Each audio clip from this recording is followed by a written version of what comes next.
Hallo zusammen, mein Name ist Fabian, ich arbeite in der Pressestelle des Landesamts für Flüchtlingsangelegenheiten Berlin. In dieser Folge unseres Podcasts Heimat machen unterhalte ich mich mit Gwangu aus Sambia. Er erzählt mir, wie er als Student in der Ukraine die ersten Tage nach Beginn des russischen Angriffskriegs erlebt hat, welche persönlichen Schicksalsschläge sich im Zuge seiner Flucht nach Deutschland ereignet haben und wie für ihn das Ankommen in Berlin war. Heimat machen, der LAF-Podcast. Wie wird ein Ort ein Zuhause? Wir sprechen mit Geflüchteten über ihre Erfahrungen. So thank you so much for being here and that you want to share your story with us. And maybe we can start with where you are from and what your refugee context is. Okay, I came before to Germany. I was in Ukraine, and we came to Germany because of the war that happened. But originally, I was born in Zambia, which is one of the countries in the southern part of Africa. I'm pretty sure most people know about it because we have a lot of people coming from Germany going there and like visa free. So I don't know, people who have interest in the wildlife and the other amazing sites we have there do come around a lot. Okay, so when did you come from Zambia to Ukraine? When was that? I originally came from Zambia to Ukraine around 2013. Okay. And that was not really at the beginning of 2013, but the ending, because I was coming in for the winter intake.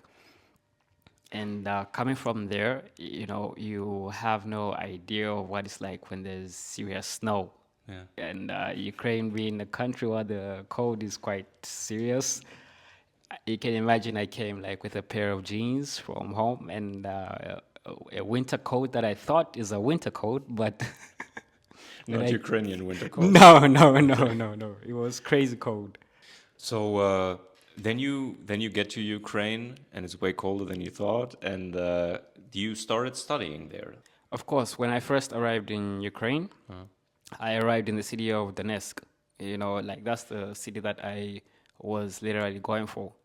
Before going to that city, of course, there are other cities you have to go through, but Donetsk was the main city I was coming at. So when I first arrived there, I started to study.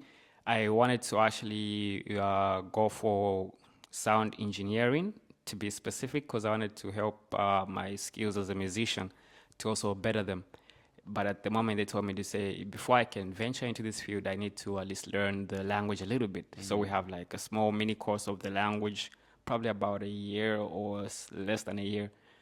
But it's not really like stressful and everything like that. But they teach you the language, how to count, how to do math, chemistry in the language. So yeah, I stayed there and I was pursuing this like while I'm getting ready to now go into the main course. And then as I was getting to go into the main course, so now we started to hear about, at first they started as rumors like, oh, there's a riot in Kharkiv, there's this, there's that. So everybody was confused. They were like, what to now do next? But at some point, you have faith in yourself. You're like, it'll work out. Let's just continue with it. Okay. So 2013 was when you came to Ukraine. Yeah. 2022, the war started, but also you were there when in 2014 the Crimea was under attack. Exactly. How did you see that time? How did the whole feeling of living and the feeling of safety in the country change after that? After, like, you know, when now all these reports about the chaos and the havoc that's happening around, you know, the mood just drastically changes because you're now thinking to yourself, like, man, I need to get out of here. If I don't get out of here, I need to get to somewhere much safer. And then the other reports that start to happen within the vicinity I live in, not just within the city, but within the vicinity I live in. Like people getting attacked, people being tortured, seeing all these things. And crazy enough is also like the hostel where I lived at that time. Behind it was a base for them to like bring tanks and stuff like that. Okay. So yeah, literally thinking to yourself like any day you might be your last. Yeah. And you just came there for the sake of, okay, I can start studies, do some work, meet my partner, and you know what I mean, like maybe have some kids and Yeah. live life like that. So immediately, like it changes, Yeah. you know. And then there was many years, of course, between 2014 and 22, but you then decided to stay, so you kind of accepted even the fact that things felt less secure, less safe. And then you established your new life there. You learned the language, right? I was just outside hearing how you talk to other Ukrainians, Yeah, and that's true. it sounded like a native. I mean, I can't judge it because I don't speak any Ukrainian, but you learned the language then quite quickly, and your life continued. So how did your studies go? Like, did you finish something, or did you make music there, or how did you structure your day? Well, first of all, I say thanks for the compliment. Like, I really appreciate it. And what happened was when the war now broke out and like became serious in Donetsk, where like I believe at more than one time in my life I was at gunpoint, and I didn't know what to do, but I was thankful that when a solution came about, like I can move to another city. Risky as it was, I had to take the opportunity. So I moved to the other city, stayed there just for a couple of days, and then moved to Sumi to continue my studies. But there, I didn't go to study computer engineering. Sound engineering. I decided to venture into computer engineering, like to learn coding very well. Okay. Because I realized, like, if this is where the future is heading to, let me specialize in that. Yeah. You know. So I studied my computer engineering there, and I was also doing music, like performing like concerts and stuff like that. Of course, I would do Ukrainian or Russian songs, but mostly I would also do my own music, so that they Okay. can have a taste of like I write a song of my own and say, okay, have a feel of What this. genre, what style of music did you play? For me, mostly I'm specialized in hip hop. Okay. So I do hip hop, trap, R&B, and all this stuff.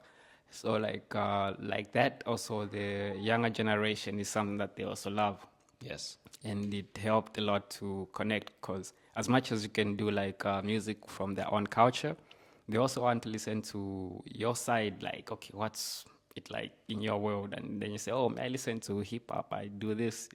It's different. Okay. Interesting. So you did that then for the next years, and now if we leap forward a little bit, 24th of February 2022, and Russia invades Ukraine. Where were you at the time, and how? I mean, it's difficult to ask that question because obviously it's unimaginable for someone who has not witnessed it. But what went through your head? How did you feel? What were your thoughts? Well, on that day when it happened, what happened was that I had just finished graduating from my course of computer engineering. I just got my diploma, so I looked for some work in Kyiv. Yes. You know, and at that day I was at work, you know, and it's also related to computer engineering, the work I was doing. So that day I was at work, you know, with some of my other colleagues and stuff, or at the balcony, like having a cigarette. And then the next thing we hear is an explosion as well. And of course, the explosion wasn't like it's near to us, like the way it was in Donetsk. In Donetsk, it was crazy. Like you're waking up, you're seeing the building right next to you being blown up. So that one was much more terrifying. That's insane. Yeah. But yeah, so what happened was that there was an explosion that happened, and it was so strong where like you could feel the strength of the vibration within your body. So imagine how the people who are hit with that. Yes. It's really devastating. And the thing is, all this is happening because I was working night shift. So it's during the night. I'm thinking to myself, like, okay, after work, I can't wait to get home. eat something and just get some sleep during the day so that I can prepare for work at night again. Then all this is happening like during the night. You hear this, everyone is asking themselves, "How was that for real or not?" We come to find out like, yeah, it was for real, and they're not so far away from us. You now have to find a way to exit the place. Not that the boss and the manager weren't concerned. They came around and told us, okay, guys, the situation right now is like this, and we care about your well-being as well. So please be advised to use the safest methods to get out of the building, and also if you have to leave the city or the country, but make sure you take precaution. You get what I'm trying to say? They didn't want it to be a situation where they fail to take care of the people working for them. Yeah. So they made us understand, and we said, okay. And me, on the other hand, because of my past experience, when you go through stuff like that, it also messes you up mentally in a way.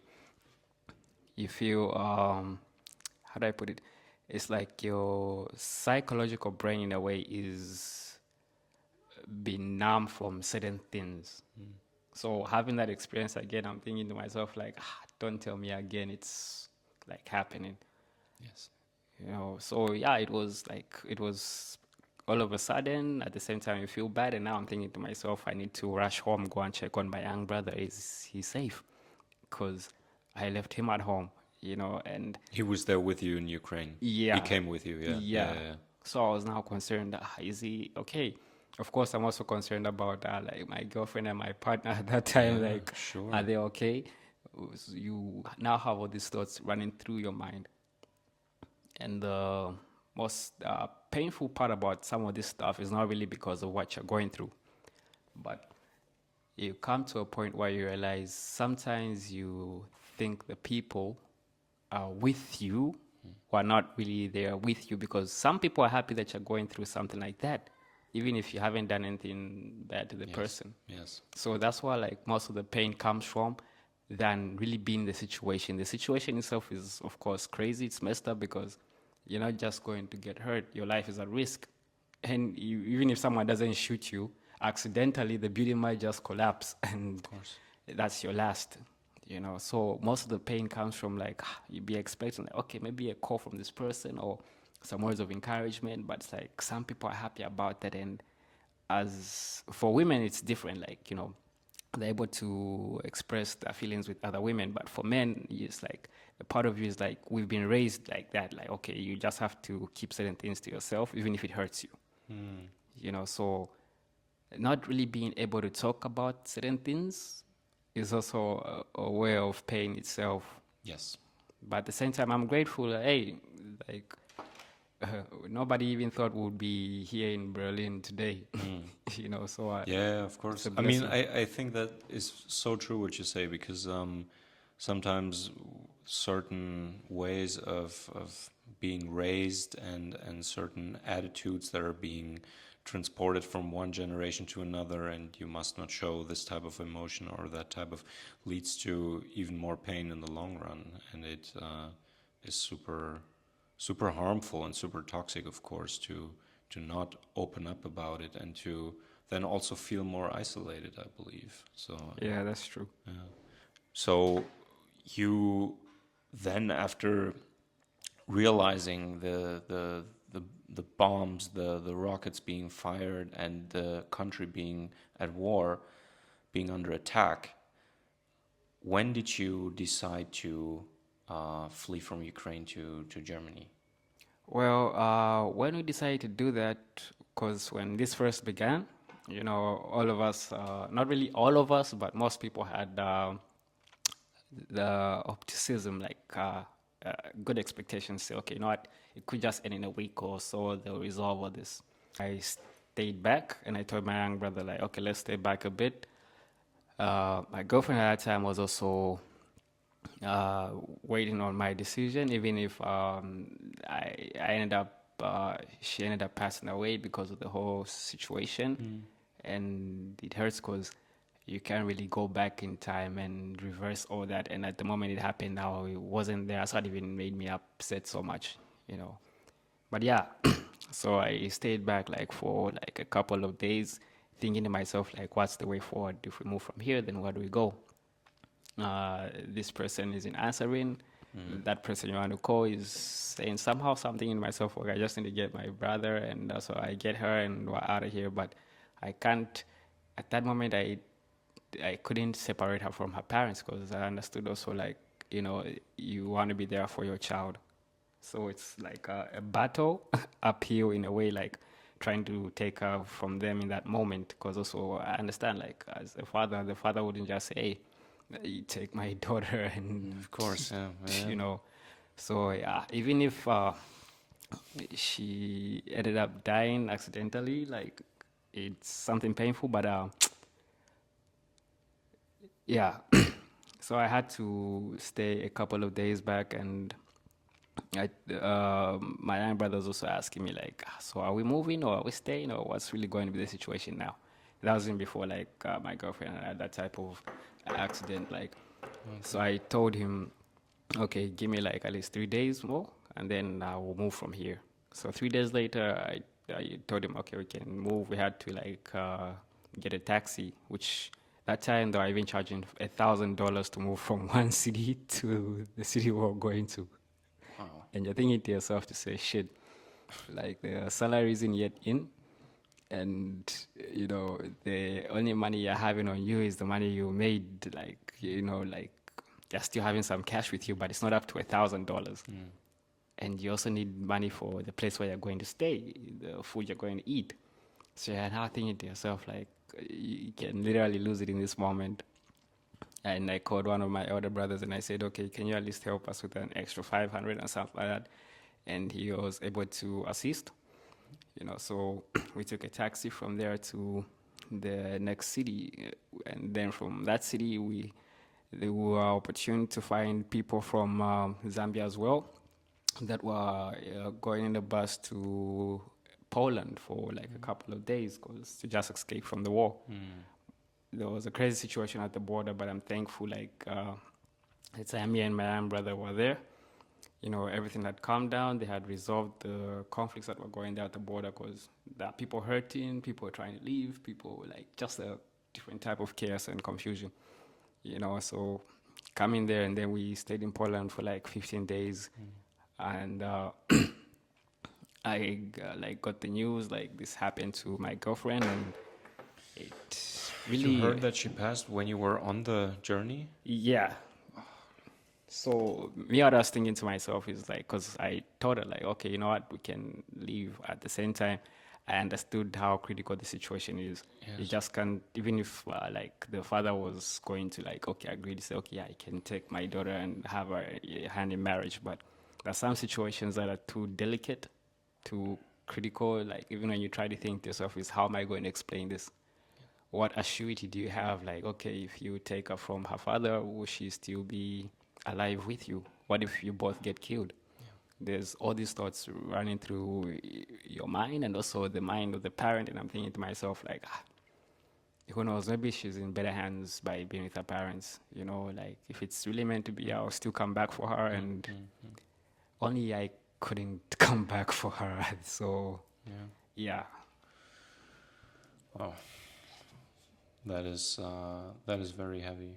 I mean, you were then on the journey, you hear that, and then you arrived to Germany, and you still had this loss so recently of your girlfriend, and you're now in completely new country, new circumstances. I mean, when we first arrived from Poland here to Germany, we were received by the non-governmental organization, which is Each One Teach One, and the other people that also helped, like, to provide us with transport to come from Poland to here to Germany. Of course, along the way, you meet security as always. They would like to check, okay, if everything's okay, and which is quite normal. So when we arrived here, we arrived at one of the centers, and At that time, they were helping people like to find like house that they can stay at for the meantime before they go to Tigo and do their papers and stuff. Yes.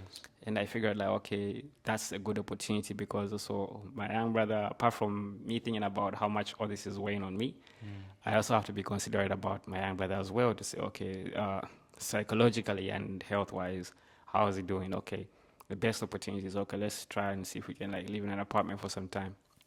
So they found us an apartment. We stayed with some people. It wasn't forever, of course. Like probably like a month or 2 months. You find another person and you be moving like that. And then coming to Tigo, it was much more easier because, of course, it's not like it's heaven, like you get what I'm trying to say.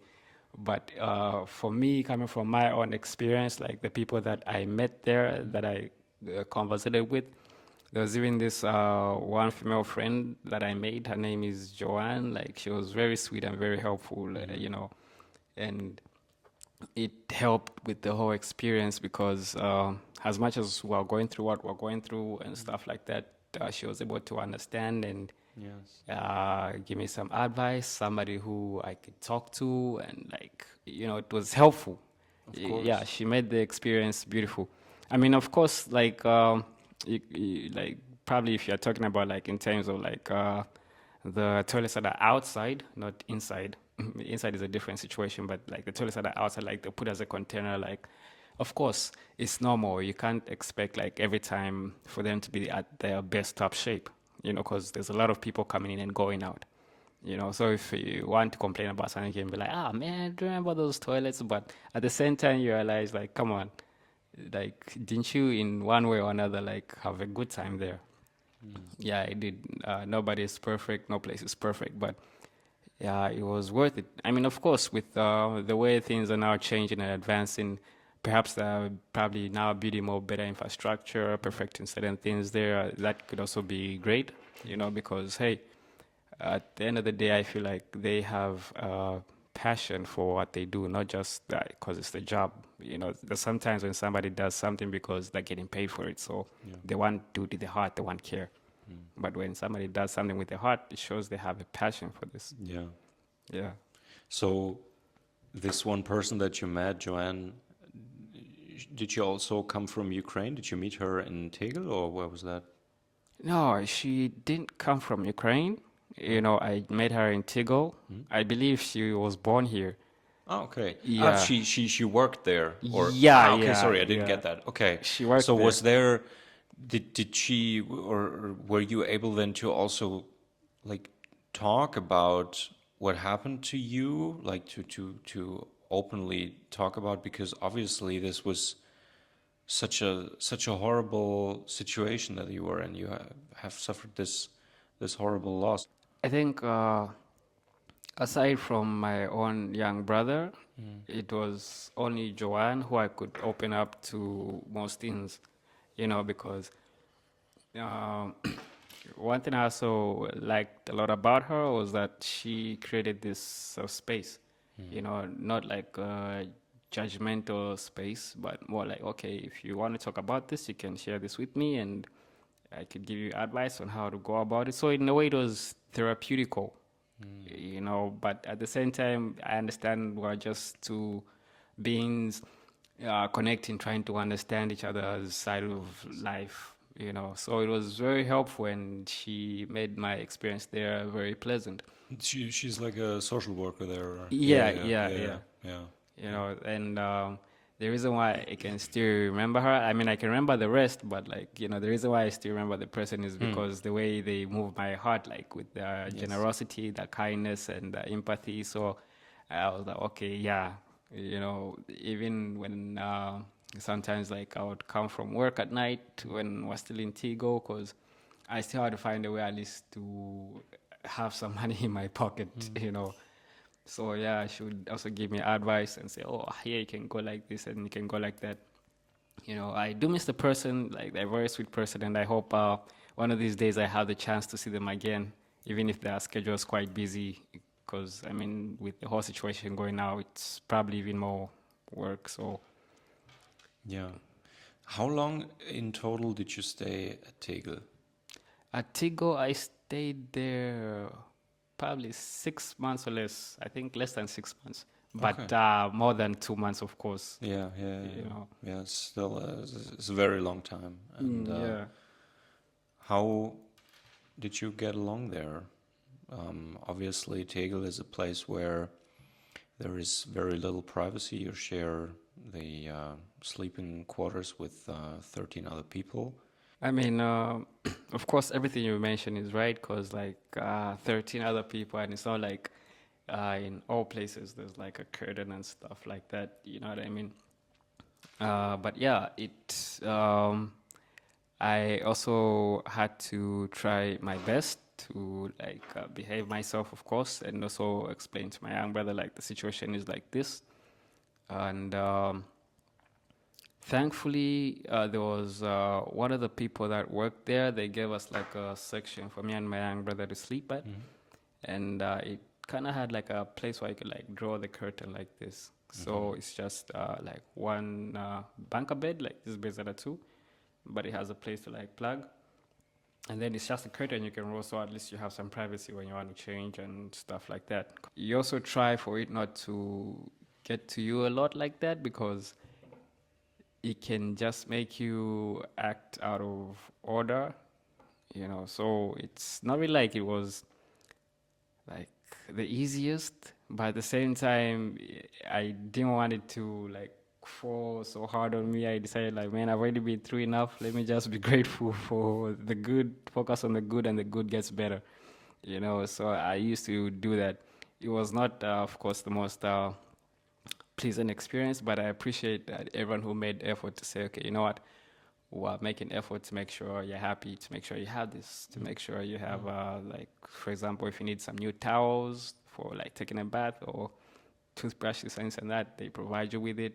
When it's time for a meal, you can go there and have a meal, or you can like, yeah. So after this half year of Tegel, you then get to finally move. And did you then move here at this community Yes, place? after like the half year, we moved here. Here it's been better because at least me and him have our own private space.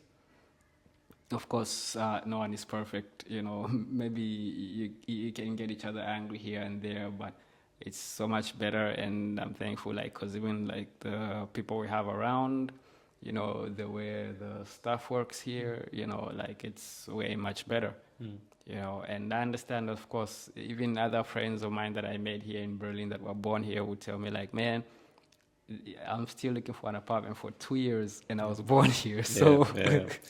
Yeah, that is, it's again, we're coming to what I mentioned earlier. It's like, also, if you're not a refugee, it's quite tough to find an apartment in Berlin. It's even more tough if you are, of course, a refugee, if you, like, asylum seekers who cannot work for the first month here, and then it's also difficult because of language barriers to find work and to be able also to afford some apartments that you might want to live in. And of course, I mean, there's social help and securities and all that, but with that being said, it's still living in Berlin is really tough, and therefore also the situation is, there's so much tension in the situation, and so many people coming, but we cannot build with the same pace as the people that are coming in.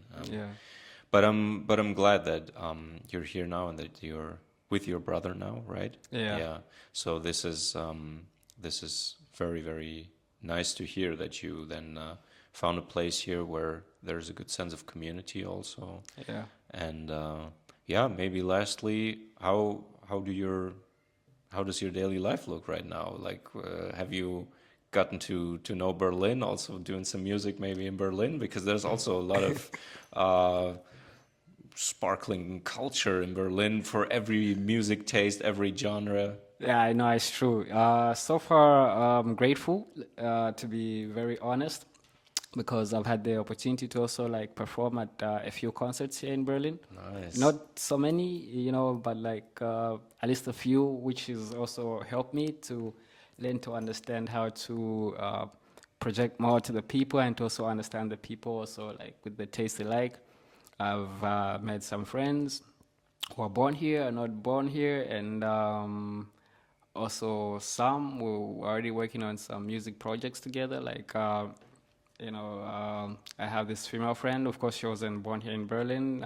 She's Polish, but she lives here. So, like, we work on music together, and also with the people that I meet from also Ukraine as well. Like, so far, I want, like, it's way much better than when I first came. So that helps a lot.